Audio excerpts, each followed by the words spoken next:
말씀 봉독은 잠언 6장 3절에서 6절입니다. 내 아들아, 네가 네 이웃의 손에 빠졌은즉 이같이 하라.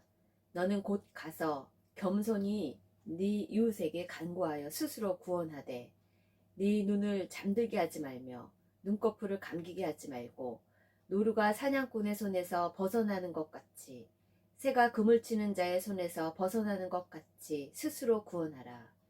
게으른 자여, 개미에게 가서 그가 하는 것을 보고 지혜를 얻으라. 말씀 제목은 지혜자의 물질입니다. 이 세상에는 많은 유혹의 소리가 있습니다. 사랑과 물질의 유혹, 명예와 야망의 유혹, 자기 사랑과 육체의 안락함의 유혹 등 온갖 화려하고 달콤 새콤한 맛과 모양을 가진 것들이 우리를 달콤하게 시도 때도 없이 유혹합니다. 사탄이 지배하는 이 세상의 소리는 우리가 그러한 유혹들에 조금만이라도 틈을 주면 잠도 안 자고 지키고 서 있다가 교묘하게 들어가 죄의 올무에 걸려 넘어지게 합니다. 그러므로 우리 인생 여정의 성공과 실패의 여부는 누구의 소리를 깨어서 듣느냐에 따라 달려 있습니다.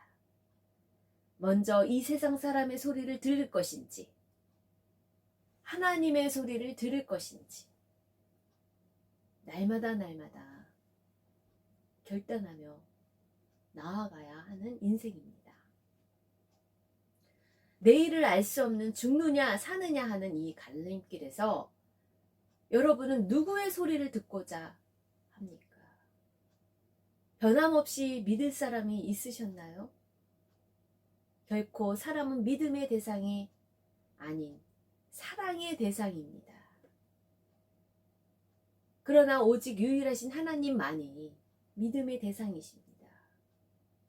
문제는 왜 하나님의 소리가 잘 들리지 않느냐 하는 것입니다.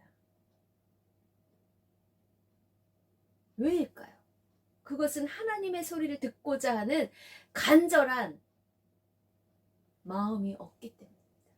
간절함이 없기 때문입니다. 마음이 가난하여져서 하나님만이 믿음의 대상입니다. 하나님만이 의지할 분이십니다 하는 간절함이 없기 때문입니다. 내 자아의 소리가 너무 큽니다. 먹음직스럽고 보암직스럽고 지혜롭게 할 만큼 탐스러운 선악과를 먹지 말라는 하나님의 소리보다는 먹어도 된다는 이 세상 공중 권세 잡은 그 뱀의 유혹의 소리가 더 달콤하고 새콤하게 들리기 때문입니다. 그 뱀의 유혹의 소리가 더 크게 들립니다. 결국 하나님보다 내 속에 내가 너무 많아. 대부분의 사람이 가고 있는 그 달콤한 세상의 소리를 따라 생각도 없이 그저 끌려갑니다. 우리 인류의 조상 아담과 하와, 그 에덴 동산의 현장으로 가보겠습니다. 창세기 3장 4절입니다. 뱀이 여자에게 이르되 너희가 결코 죽지 아니하리라. 너희가 그것을 먹는 날에는 너희 눈이 밝아져 하나님과 같이 되어 선악을 알 줄 하나님이 아심이니라. 여자가 그 나무를 본즉 먹음직도 하고 보암직도 하고 지혜롭게 할 만큼 탐스럽기도 한 나무인지라. 여자가 그 열매를 따먹고 자기와 함께 있는 남편에게도 주매 그도 먹은지라. 아담과 하와는 자신들의 그 이기심 때문에, 먹고자 하는 그 이기심 때문에 뱀의 달콤한 속임의 소리에 넘어갑니다. 그러므로 제가 우리에게까지 내려왔습니다. 그 죄로 인해 구원하고자 하는 하나님의 사랑이 오직 예수님의 보혈의 대가를 통해 생명 다한 핏값을 통해 우리 인류의 죄를 깨끗이 씻어 주시며 돌이키는 인생이 되도록 구원하셨습니다. 모든 인생의 죄에 대한 채무를, 그 빚을 보증서신 분이 누구십니까? 바로 예수 그리스도이십니다. 보증 되신 예수님이 에베소서 1장 14절에 말씀하십니다. 이는 우리 기업의 보증이 되사 그 얻으신 것을 속량하시고 그의 영광을 찬송하게 하려 하십니다. 여러분은 현재 어떤 유혹의 소리를 듣고 이럴까 저럴까 마음이 나뉘고 있습니까? 먹음직스럽고 보암직스럽고 탐스러운 그 따먹고 싶은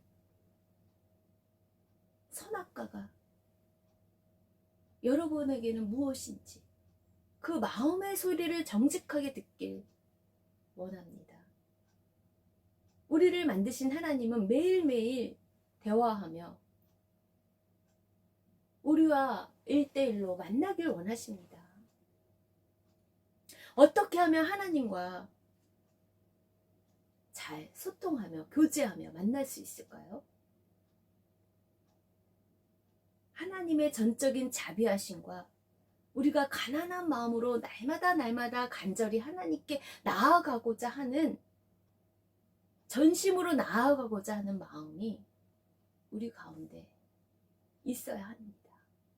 성경 말씀을 듣고 우리들의 기도의 소리, 그리고 찬양의 소리를 통해서 하나님과 우리는 1대1로 만납니다.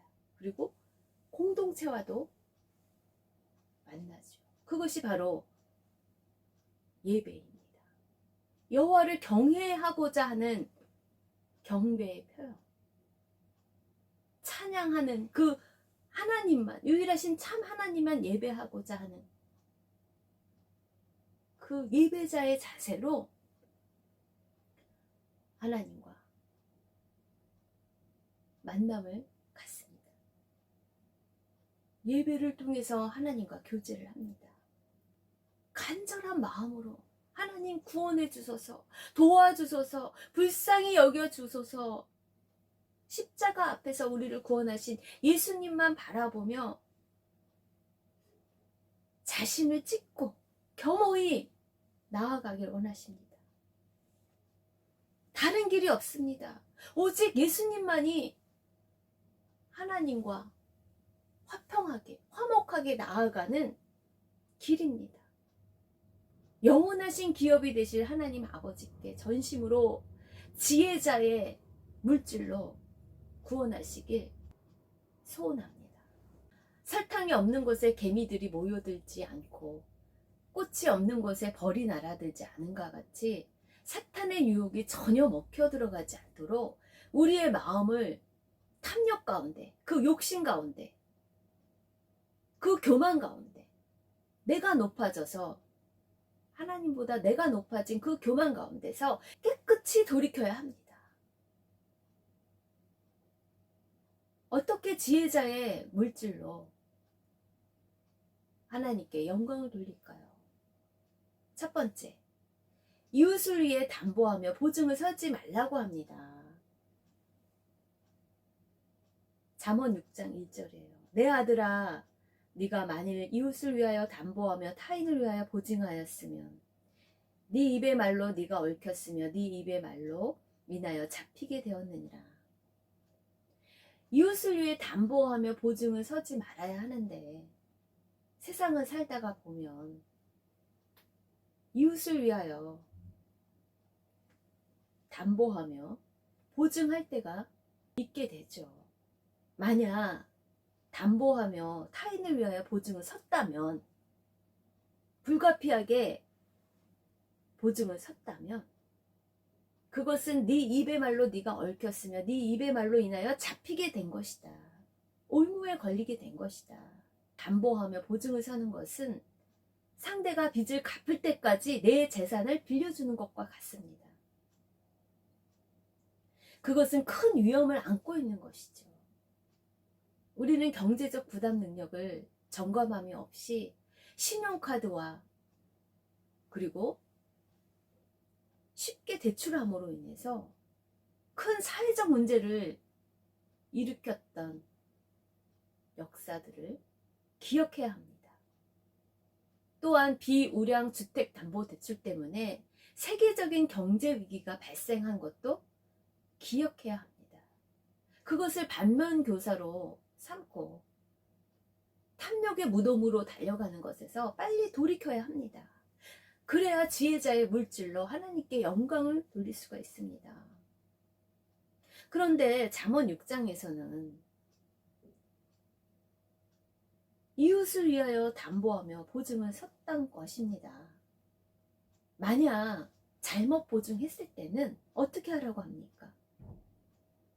3절이에요. 내 아들아, 네가 네 이웃의 손에 빠졌은즉 이같이 하라. 너는 곧 가서 겸손히 네 이웃에게 간구하여 스스로 구원하되 네 눈을 잠들게 하지 말며 눈꺼풀을 감기게 하지 말라는 것이에요. 잘못 보증을 선 것은 이웃이 악한 자에게 담보하며 보증을 서게 됐다면 그 악한 자와의 담보하며 보증하는 그 문제에 있어서 네 입의 말로 인해 잡히게 된 것이기 때문에, 올무에 잡히게 된 것이기 때문에 빨리 수습하라는 것이에요. 너는 곧 가서 빨리 겸손히 네 이웃에게 간구하여 스스로 구원하라. 빨리 가서 그에게 겸손히 간구하여 이 물질에 보증 쓴 것과 담보 잡힌 것에 대해서 거기에서 빨리 헤어나오라는 것이에요. 그곳에서 빨리 빠져나오라는 것이에요. 어떠한 마음으로요? 겸손한 마음으로. 담보하며 보증을 서주며 그에게 긍휼을 베풀어 줬지만 그에게 겸손히 간구하래요. 빨리 가서 겸손히 네 이웃에게 간구하여 스스로 구원하라는 거예요. 발 뻗고 잠잘 수가 없다는 거예요.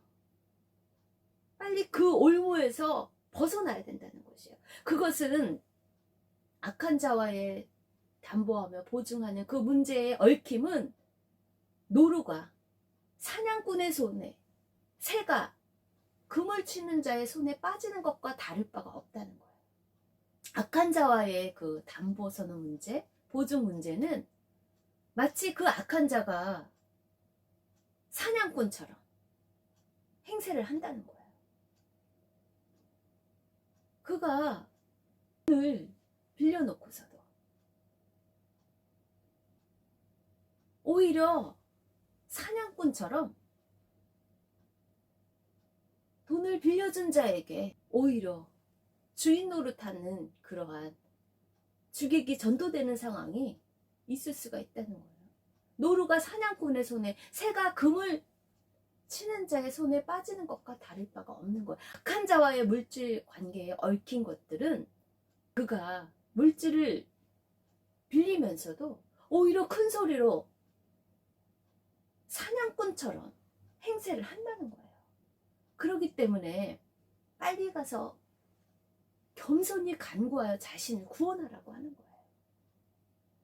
그것이 지혜자의 물질이 되기 위한 방법이라는 것입니다.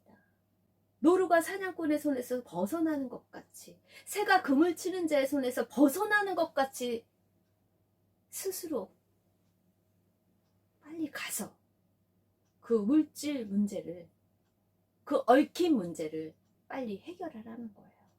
그래서 스스로 구원하라는 것이에요. 오직 예수님만이 우리 기업의 보증이 되사 우리 죄악의 그 영혼의 채무 문제를, 그 무거운 죄의 값을 속량하십니다. 그래서 그의 영광을 찬송하게 하려 하심이라는 것이에요.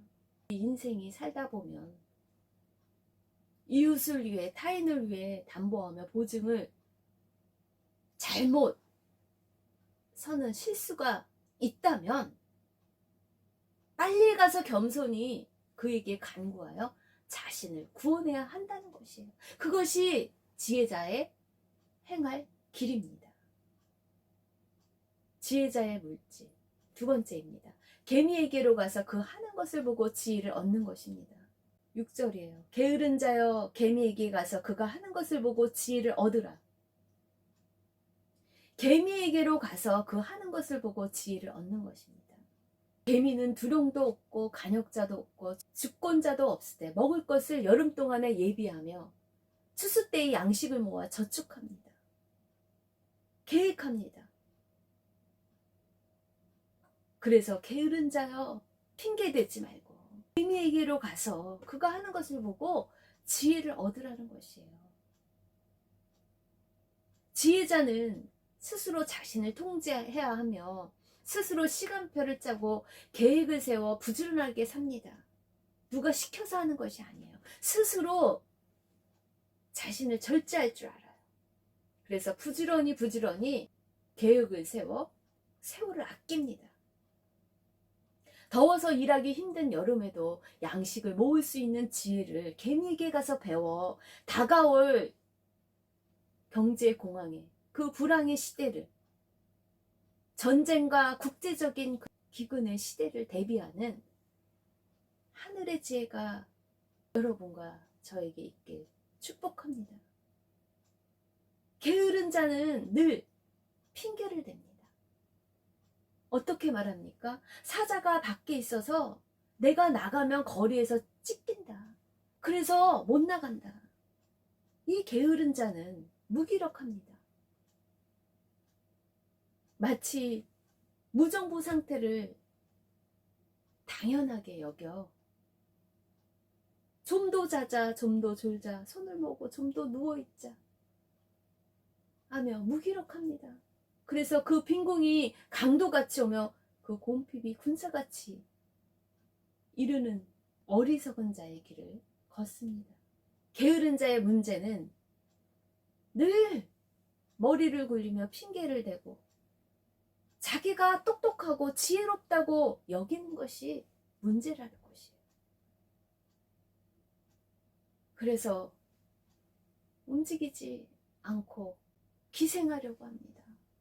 힘든 시대를 대비하여, 추위를 대비하여, 기근의 시대를 대비하여 세월을 아끼며 부지런히 물질, 그 양식을 비축하는 지혜가 있는 것입니다. 지혜자의 물질로 오직 하나님께 영광을 돌리는 예배자가 되시길 축복합니다. 모든 물질의 주인이시며 만물을 창조하신 하나님께 저희의 마음과 물질을 드립니다. 물질을 통해서 하나님의 나라가 더 펼쳐지며 도움이 필요한 영혼들에게 생명을 살리는 빗줄기가 되도록 그 풍성한 대로 모든 쓸 것을 채우시며 오병이어의 기적과 같이 12 바구니에 남은 것들이 버릴 것이 없이 사용되어지게 도와주시옵소서. 아버지, 저희가 어려운 때와 불황의 시대를 대비하여서 절제하며 저축하는 지혜가 있길 원합니다.